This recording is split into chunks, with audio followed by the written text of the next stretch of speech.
Today I'm talking about what makes a good review. And before I talk about what makes a good one, let me talk a little bit about reviews. How many here have reviews from Google on your website or on the internet? You know, if you do have reviews and you're asking for reviews, make sure you respond to every review, whether it's a good review or a bad review. And make sure that you respond more than just thank you.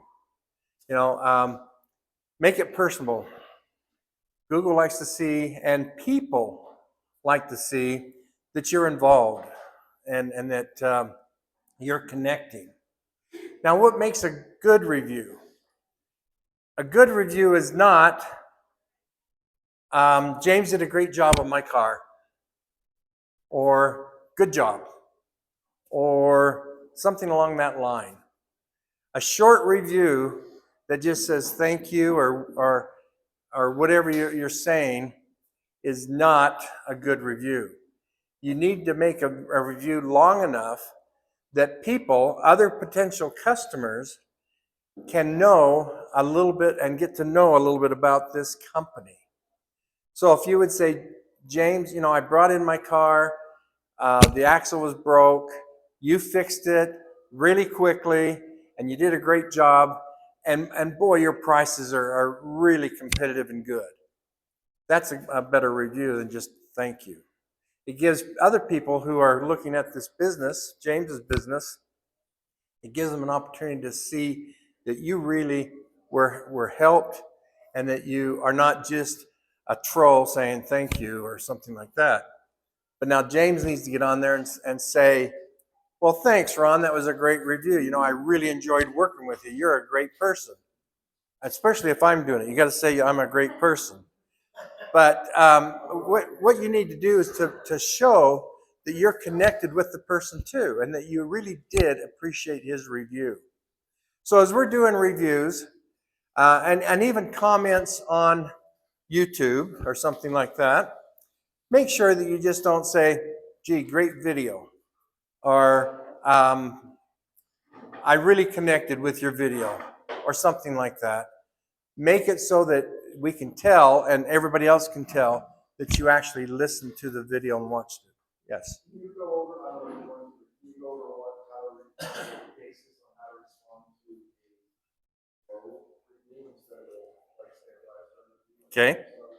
Good question. How do you respond to a bad review, for example? You know, and it kind of depends on what they're saying.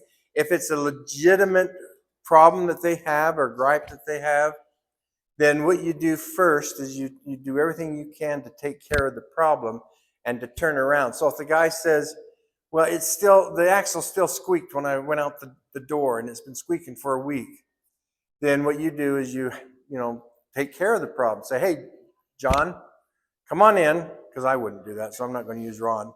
John, come on in, and let's look at it, and I'll see what the actual problem is and see if it can be fixed. Then you go on to, once you've solved that, hopefully you've solved it. Once you've done that, you go online, you say, gee, John, you know, I really appreciate where you're coming from. We have a policy in our company that everybody is taken care of. Please bring that car back, and I'll look it over, and we'll figure out what the problem is, and I'll take care of it. Now, the reason why that is so good is now, if I'm another person who's thinking about bringing my car to you, and I see, gosh, this guy's all upset, but boy, that was a nice response, and I may never know that it's been taken care of, because you might not do anything on there, and he might not do anything on there, but at least I know that you tried. Now, ideally, what you would then do is, once you take care of that, say, John, would you please go in and make another comment on that review and say, I fixed it. It's been fixed, you know. Yeah, an update. So that's the best way to do it. If the whole thing is, if you can show the world that you're not just going to drop the guy and you don't care. You want the world to know that you do care and that you'll follow through.